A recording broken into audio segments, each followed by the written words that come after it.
Hey Doug, good afternoon. Do you have any injury updates on a few guys? I have a list here: Rodney McLeod, Avante Maddox, Darius Slay, Malik Jackson, Josh Sweat. Josh Sweat is going to be okay. He got chipped by the running back in the game on his right side, right arm area. He's going to be okay for the game.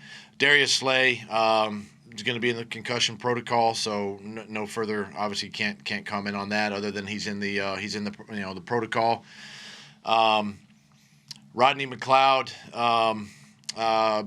I can say he's going to miss the rest of the season. Torn ACL. Showed up on exam again this morning. Unfortunate with him that he's gonna miss the remainder of this season, and Avante Maddox will also miss some time here in the next couple of weeks. I was asking you if now that you've watched the film, do you have any better idea as to who will start on Sunday? Yeah, after going through the film and really looking back even to last week and the preparation and everything, I'm gonna continue with Jalen this week as the starter. Can I follow up on that real quick? Yesterday during your press conference, it sounded like you chose your words a little carefully when it came to either praising Jalen and I was wondering, did you weigh, Carson's feelings on that? Or was it also part of it, you don't want to put too much pressure on this kid who just went out and performed for you going down the road? Yeah, I was thinking of a lot of things. Quite honestly, I was thinking of Carson, but I was thinking about the rest of the team and how the rest of the team played, in the game. And Jalen did, after looking at the film again today, I mean, Jalen played well. I mean, he was a big part of, the success we had on offense and obviously helping us win that football game. But there were a lot of other great individual performances on both sides of the ball, right? I think of Miles Sanders. I think of Josh Sweat and Javon Hargrave, and Fletcher Cox had a big game, big sack. We had two defensive takeaways in the game.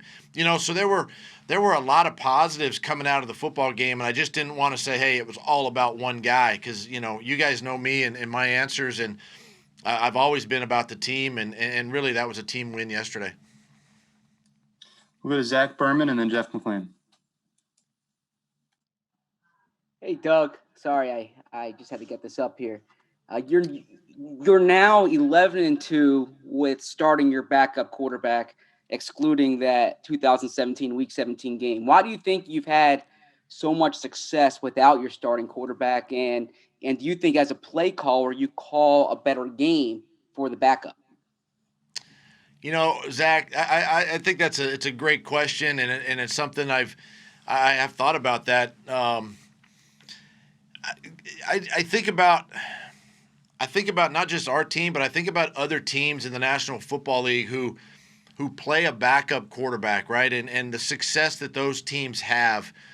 I think about New Orleans. Think about the opponent we just played with Taysom Hill. I think they're now 3-1 with Taysom Hill as a starter this year, and go back when Teddy Bridgewater played a couple years ago. I think he was 5-0 with New Orleans, and you can pick out a lot of different teams that have had backup quarterbacks with success, and there's just not necessarily a lot of film out there on these guys. I think as play callers, as you put plans together, maybe you keep things a touch smaller. You keep the verbiage down a little bit. Maybe you pull back or pull plays that you've used earlier in the season, time on task, all kinds of things kind of play into that, and then of course you got to take the backup quarterback himself. He's getting an opportunity to play, tends to play well, and you always see what's going to happen the next time out, right? So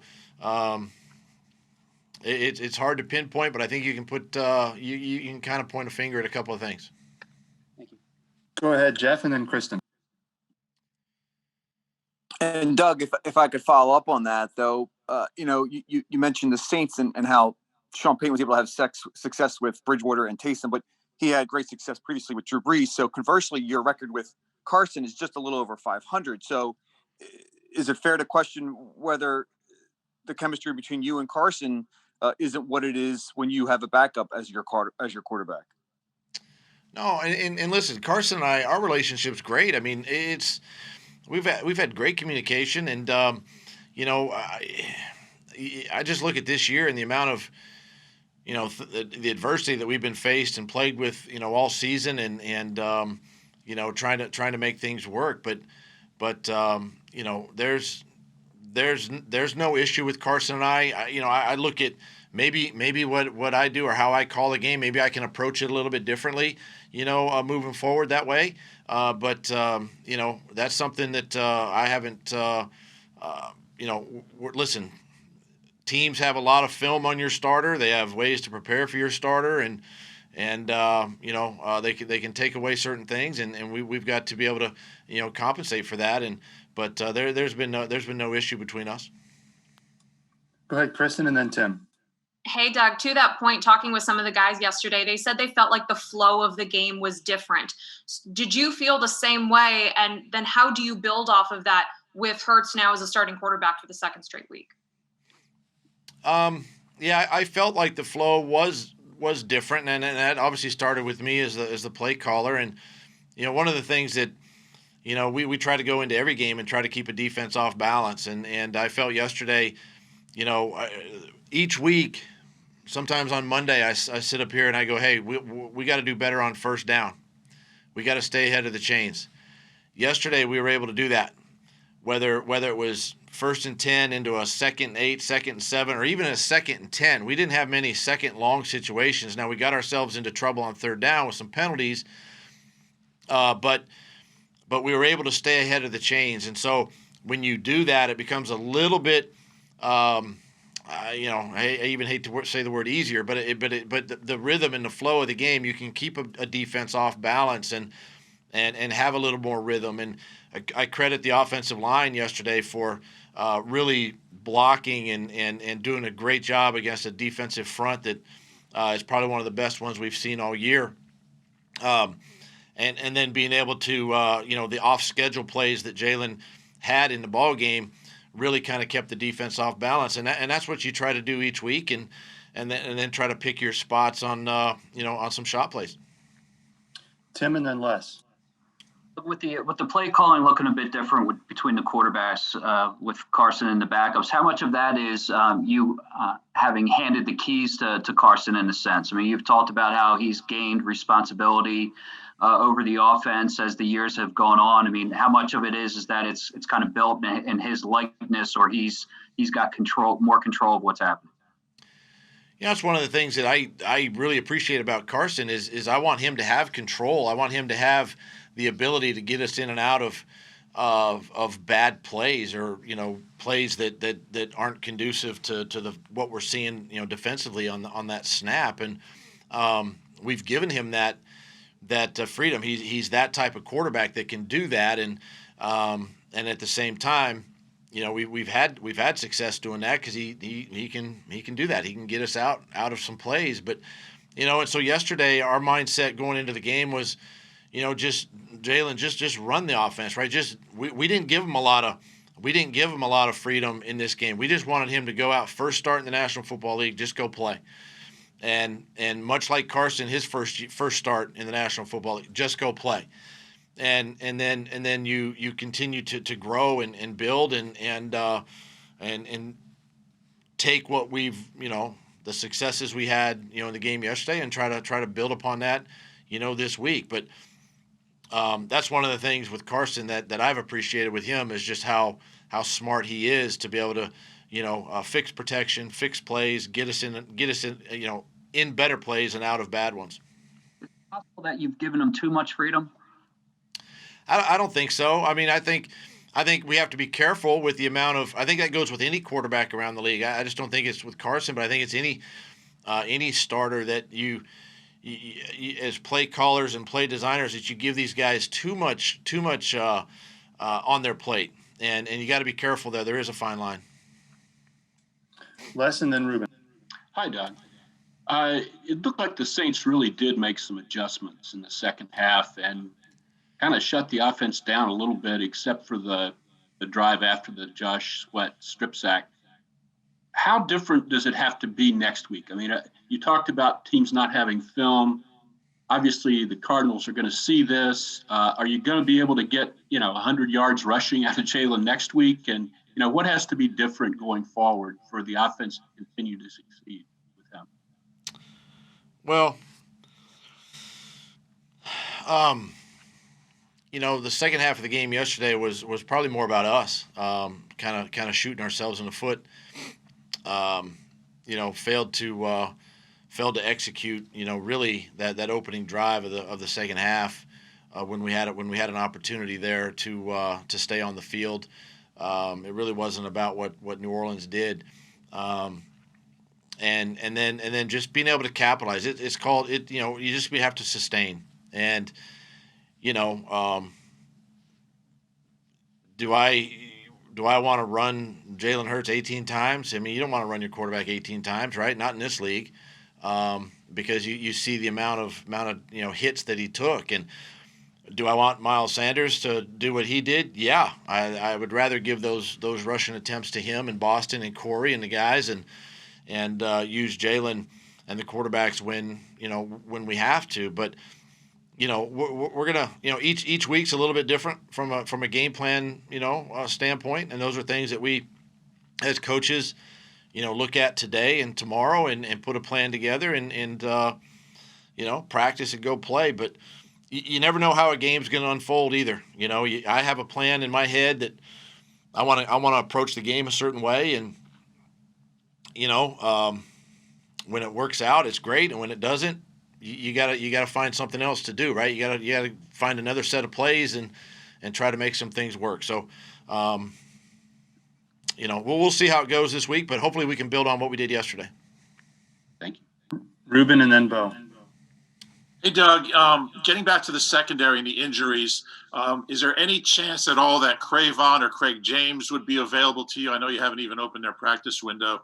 And also Grayland Arnold and Michael Jacquet were out for the week. Do you anticipate getting them back? And just, how serious is this whole secondary situation? Yeah, I'm hopeful that Michael and Grayland, their injuries are a little less than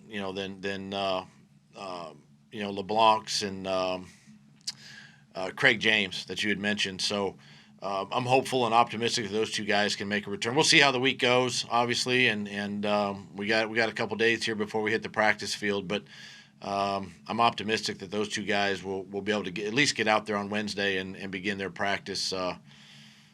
In preparation for Arizona. Oh, and then Chris Franklin. Doug, how much of the no sacks was a result of Jalen's ability to make plays with his legs, and how much was the offensive line, and I guess who stood out on the offensive line? Yeah, one of the things that Jalen did well when he was out of the pocket and there was nowhere to run or nowhere to throw is that he threw the ball away, right? And that just helps your offensive line. It doesn't put you in a bad situation, doesn't put you in a second long situation or a third long situation. And, I think looking at the offensive line, I mean, really across the board, they all played extremely well. It wasn't perfect. I think Jack Driscoll played extremely tough and physical against a really, really good defensive end. And then Mulata did a nice job on the left side, got beat a couple times, but overall, showed some promise there and showed, improvement there. I thought Isaac and Kelsey and really, Herbig in the interior part really did a nice job, not only in the run game, but also in pass protection. This was a very active, stunting defensive line, linebacker, pick games, all kinds of things up front. And I thought for the most part, they did a really good job, blocking this front. And then Jalen being able to step up in the pocket, obviously elude the rush a couple times and extend plays with his legs. So that's all part of pass protection, and the guys did a good job. Chris and then Nick. Hey, Doug. Rodney was one of the vocal leaders on this team. How will you be able to replace that, and who are some guys do you feel that could step up and fill that void? I've challenged the team every week that everybody on the team can be a leader, right? I mean, he doesn't need to necessarily be the most veteran player. Anybody can lead. But yeah, you're right. Rodney was a big vocal leader on this team. I would expect guys like Jalen Mills, to step up. I would think guys like, Fletcher Cox and Brandon Graham, guys like Vinny Curry on defense, guys are really going to, even Darius Slay, guys, really would rally around that and step up and bring some of these young guys along, just like on offense with guys like, with Kelsey and even Alshon Jeffrey with the young receivers and Miles Sanders. I mean, these guys are, great leaders in their own right. And I would expect the majority of those guys to really step up now in the next, these next 3 weeks and, pull everybody together. Nick and then Rob. Hi, Doug. You mentioned the young offensive linemen. Where do you see guys like, Malott, I mean, obviously he's played both sides, but a guy like Nate Herbig, is he a kind of guy that you can maybe look at and he could step in for Kelsey, when Kelsey finally decides to walk away? Or is he more of a guard? We've cross-trained him at both positions at guard and center, and he can play both, right guard and left guard, which is very valuable for us. I think his best position is probably guard, being able to be a swing guard, play left and right. But if we ever got in a pinch, and I mean we're getting in a pinch, I guess, with the amount of offensive linemen we have, that he could step in and play some center. He's done that before, and could probably do that if we needed to. We have time for a couple more, so we'll wrap it up with Rob and then Daniel. Hey, Doug, when we talk about the team's record with backup quarterbacks, and much of the conversation is, well, Doug must be calling a game differently, or Carson must not be doing something. But how much of it is the team itself stepping up, rallying around a backup quarterback, and maybe executing a little bit better because they know it's on them to do that for their backup, the franchise guy's not out there? Rob, I think that's a big part of it as well. I think everybody rallies around, and like you said, I see guys sort of step their game up, right, when a backup comes in, and because it just, they have to do their job even better. As one of the things I did last week was just kind of challenge everybody on offense to do, and coaches included too, to and this is something we've struggled with all season, but be able to coach a little bit better, execute a little bit better in practice, and really do the little things, right? Do the little things to help the backup quarterback, and if they do their job, then it makes the backup quarterback just have to do his job and just distribute the ball and get us in and out of the right plays. And so yeah, I agree with the fact that everybody around the backup quarterback has to pick up their game and support, because you can't do it yourself. Go ahead, Daniel. Hey, Doug. Last night, 8 of your 11 starters on offense were 25 or younger, and you had a bunch of guys who are 23 or younger. Beyond just energy, what have you seen those younger guys, bring to this team at some of those important positions, like the offensive line? Well, I mean, it's exciting to have, the amount of young players that are playing and getting valuable time, whether it's offense, defense, or on special teams. It's just going to go to help the support of the long-term, roster makeup, I guess. And having these young guys out there, it is a little more energetic. They bring a little more tempo, upbeat mentality, attitude, and it's sort of it's kind of refreshing in a way, because they don't know what they don't know yet, right? I mean, they're new to the league, and they want to play and they want to do well, and they just enjoy having fun, and they really haven't learned what the NFL is all about, and that comes with time. But I love seeing these guys out there and rallying around each other, supporting each other, having fun with one another, and we saw it, in the game yesterday, and it was kind of good to get back to that emotion, of winning and feeling what it's like to win, sustain a lead and hang on to a lead and, finish the football game and against a good opponent. And that's what you saw out of the young guys yesterday.